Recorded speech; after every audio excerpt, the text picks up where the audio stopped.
episode of Sunday Messages with Pastor Ted for 2026.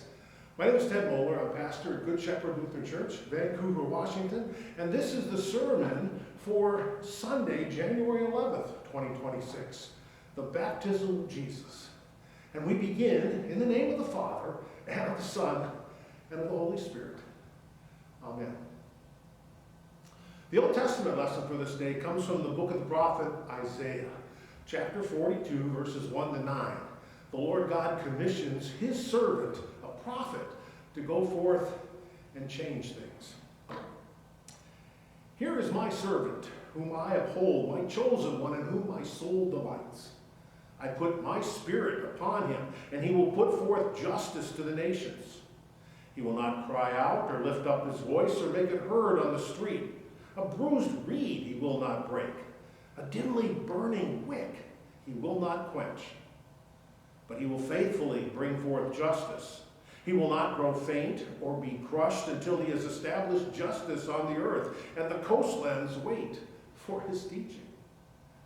Thus says the God, the Lord, who created the expanse of the heavens, who spread out the earth and what comes from it, who gives breath to all the people upon it and gives his spirit to those who walk on it. I am the Lord. I have called you to righteousness. I have given you as a covenant to the people, a light to the nations, to open eyes that are blind, to bring out prisoners from the dungeon, and from those who sit in darkness to show them light. I am the Lord. That is my name. My glory I give to no other, nor my praise to idols. See, the former things have come to pass, and the new things I now declare before they spring forth. I tell you them.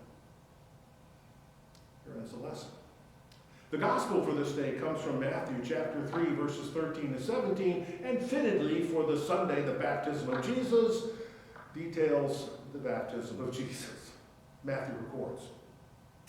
Then Jesus went from Galilee to the Jordan River to be baptized by John. But John didn't want to baptize him. I should be baptized by you, he said. Why are you coming to me? But Jesus said, this must be done because this way we will fulfill all righteousness. So then John baptized him. After he was baptized, as Jesus came up out of the water, the heavens were opened, and he saw the Spirit of God descending like a dove and settling upon him. And a voice from heaven said, this is my beloved Son. With him I am well pleased. This is the gospel of our Lord. Let's pray.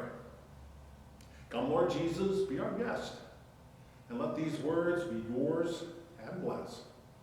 Amen. Bartholomew looked around at the crowds gathered along the riverbank, wondering if he was all that different from the others. He'd come to the Jordan River now for the third time. When he first heard of John the Baptist, he felt compelled to go out into the wilderness to see him, to hear his message, the caustic tidings that we are all sinners and unclean and foreign to God. And thus he told people that they must undergo a ritual of cleanliness, what he called a baptism of repentance for the forgiveness of sins. And he thought back to that magical moment. His wading out to the prophet, looking into his fiery eyes. Then Bartholomew was plunged into the water, then hoisted up clean. And he never felt better, more invigorated, more renewed in his entire life. So much so that later when his life got complicated, he came back. Like if the baptism had kind of worn off somehow. And he slipped in with all the rest and was unrecognized and got baptized again. It wasn't quite as powerful as the first time, but he did feel better.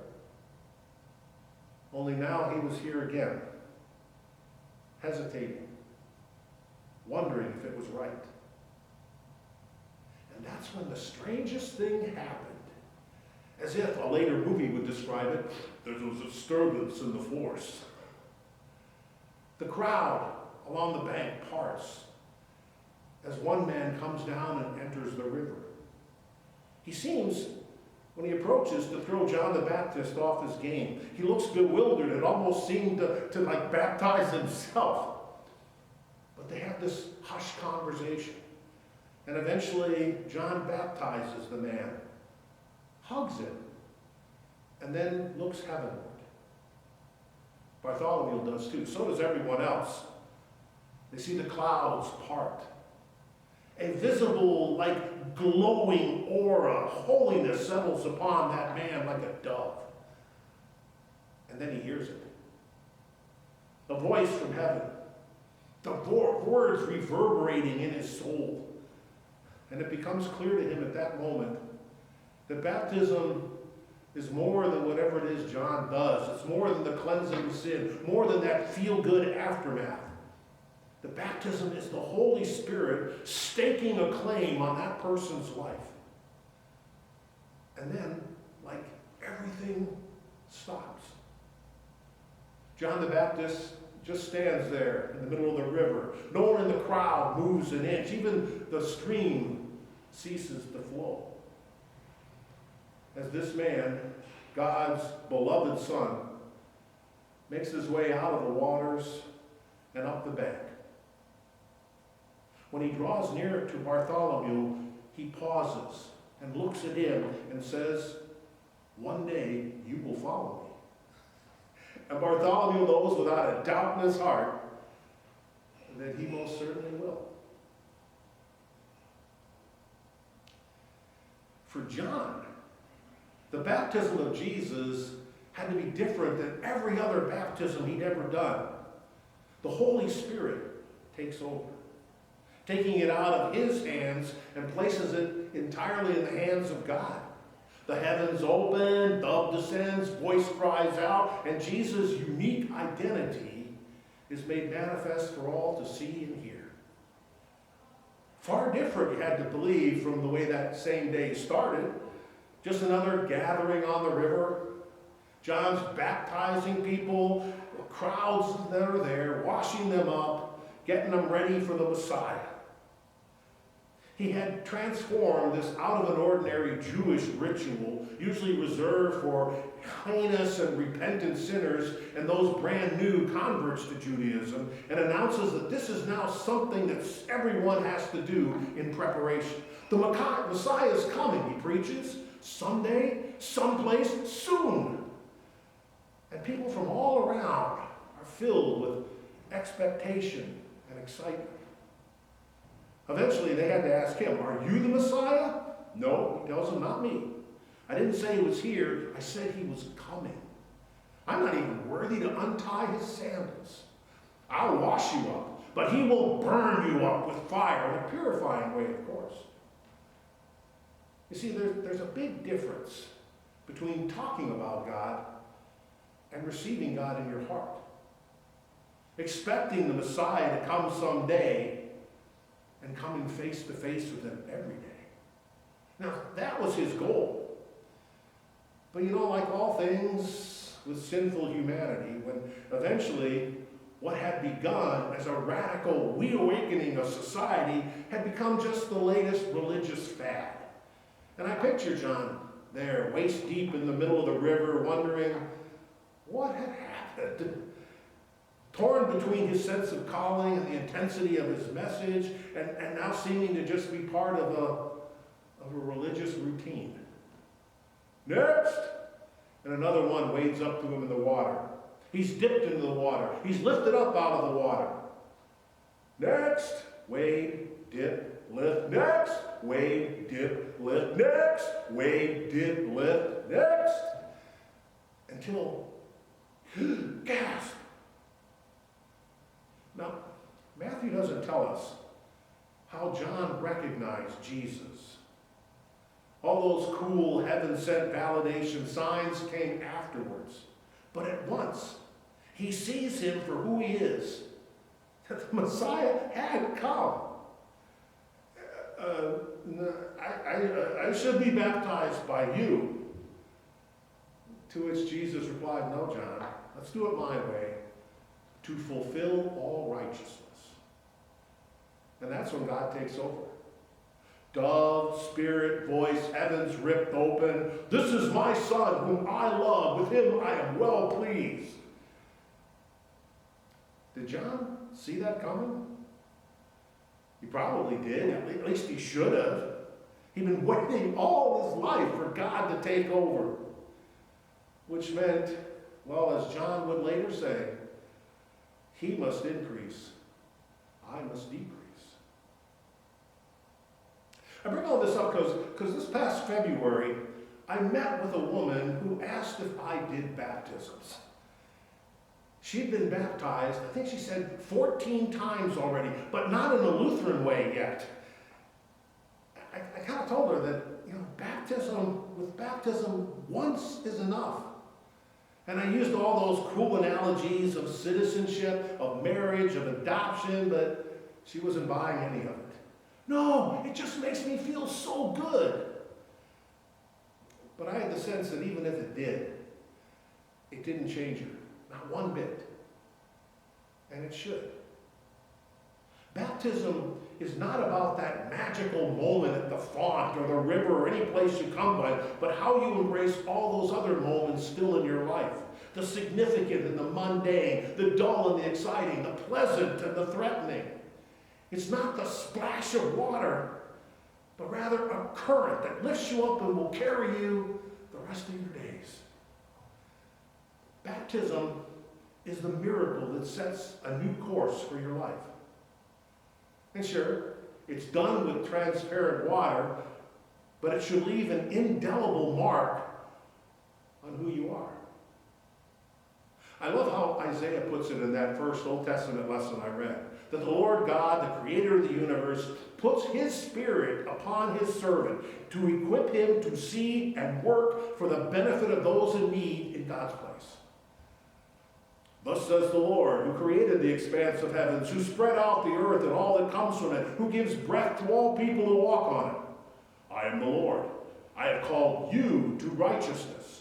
I have given you as a covenant to the people, a light to the nation, to open eyes that are blind, to bring prisoners from the dungeon, to give light to those in darkness.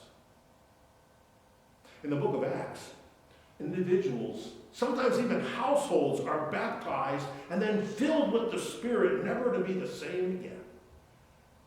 I keep coming back to Jesus' enigmatic phrase, to fulfill all righteousness. His standing there in the river before John showcases Emmanuel. God is with us.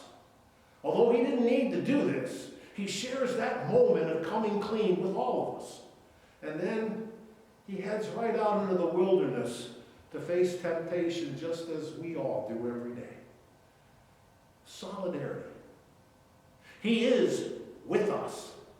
His righteousness now to be filled in us.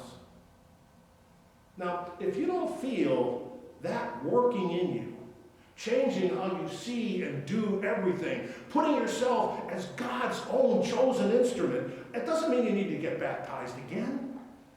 It means you should, again, ask the Holy Spirit to reassert that challenge in your life, that you live it out boldly, because I promise you, Jesus is literally dying for you to ask.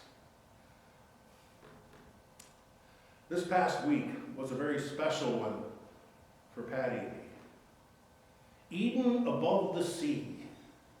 A week of being pampered in Kona, Hawaii by Jeff and Linda Miller. We were provided with a condo, a car, a hot tub, and the entire Big Island at our disposal to enjoy. All designed for Lutheran Church Missouri Synod church workers as a gift to enable them to cherish one another and savor their ministry. Now, this week, we didn't go parasailing, we didn't trek to the top of Mauna Kea, we didn't swim with manta rays. But we did bask on a beach or two. We sampled a lot of sometimes strange local cuisine. We watched sunsets. We learned all about coffee growth. We sat awake in airports for far too many hours. But mostly, we simply savored the treasure we had in each other. It was a marvelous time. Now, it is very unlikely that we'll ever get back to Kona again. But in a sense, Kona will be with us for the rest of our lives. Like baptism. The ultimate taking the plunge, being filled with the Holy Spirit, changed to be God's instrument. May you feel that splash, even if it happened in your life way before you could even remember it. May it transform whatever you do, filling what seems empty and turning even the humblest of efforts into miracles. May you fulfill all righteousness, Jesus' righteousness in you. God grant that. Amen. And now may the peace of God, which passes all understanding, keep your hearts and minds in Christ Jesus to life everlasting. Amen. Let's pray.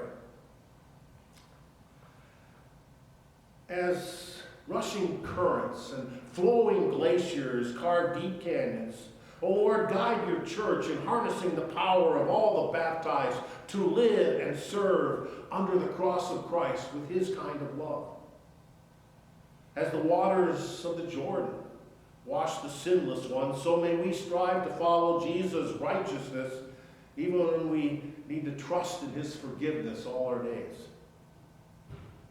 As majestic waterfalls, wondrous rainbows, and peaceful snowscapes, gosh, reveal your glory to us, O Lord, enabling our congregation and all who hear this message to celebrate the gifts of creation you have bestowed upon all of us.